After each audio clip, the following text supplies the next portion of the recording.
বিসমিল্লাহির রহমানির রহিম। আসসালামু আলাইকুম, সবাই কেমন আছেন? আজকে একটা নতুন রান্না করবো মনে করতেছি, দেখি। তো আমার এইখানে একদিনের রান্নার জন্য পেঁয়াজ ভালো করে কষায় নিয়েছিলাম। তো পেঁয়াজটা অনেক বেশি হয়ে গেছিলো, তো পরে উঠায় রাখছিলাম একটা বাটিতে ফ্রিজে। তো আজকে চিংড়ি মাছ এবং শসা রান্না করব, তার জন্য এখানে পেঁয়াজটা কাজে লাগালাম আর কি। তো পেঁয়াজটা আমি কড়াইতে চুলাতে দিয়ে দিয়েছি, দিয়ে ওটা একটু ভালো করে নাড়াই নিয়েছি। গরম করে নেওয়ার পরে চিংড়ি মাছটা ধোলাই করে রাখছিলাম সুন্দর করে, ওইটা আর কি চিংড়ি মাছটা দিয়ে দিলাম পেঁয়াজের মধ্যে।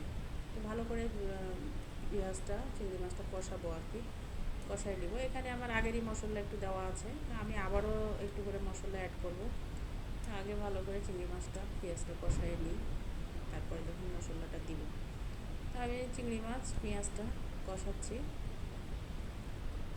ভালো করে একদম লাল লাল করে কষাই দেবো। আমি কাঁচা মরিচও 2-3টা দিয়ে দিয়েছি ফালি করে, এই আর কি। তো কখনো শসা দিয়ে ওইভাবে রান্না করা হয় নাই, তো আজকে দেখলাম যে দেখি রান্না করি কেমন হয় বা কেমন লাগে। তার জন্য শসা নিয়ে আসছিলাম বাজারে থেকে। তো শসাটা কেটে সুন্দর করে গোল গোল করে কেটে ধুয়েও নিয়েছিলাম। তো ওটাই আর কি কষানো মশলার মধ্যে, মানে চিংড়ি মাছের মধ্যে দিয়ে দিলাম, দিয়ে এটাকেও ভালো করে কষায় নিব। জানি না কেমন লাগবে, মনে হচ্ছে যে ভালো হবে বা ভালো লাগবে, সেটার জন্য রান্না করা।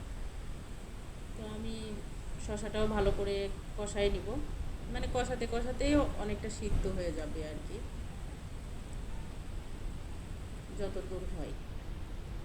আজকে মনে হলো যে দেখি একটু রান্না করি শসা দিয়ে চিংড়ি মাছ কেমন লাগে। তা আমি এখানে লেগে যাচ্ছিলো, তার জন্য এখানে পানি দিয়ে দিলাম একটু, যে সিদ্ধও হবে আবার একটু গায়ে মাখা করে রাখবো, সেটার জন্য আর কি।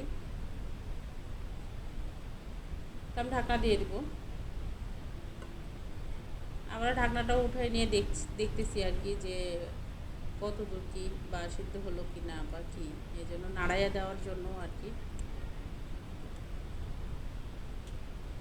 এমনি দেখে ভালো লাগছে, জানি না খেতে কেমন লাগবে।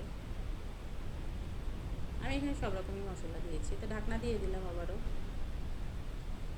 ভালোভাবে সিদ্ধ হওয়ার জন্য।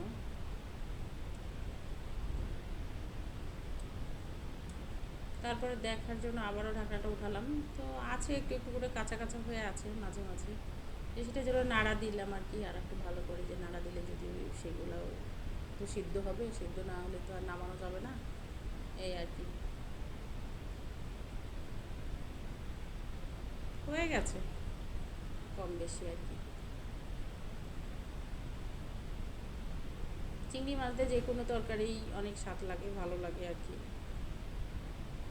চিংড়ি মাছ সব সবজির সাথেই চলে। এই তো রান্না হয়ে গেছে, আমি চুলা বন্ধ করে দিয়েছি।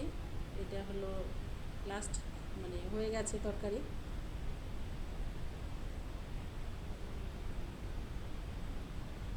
তো এই তো, কেমন লাগলো সবাই কমেন্ট করে জানায়েন। আল্লাহ হাফেজ।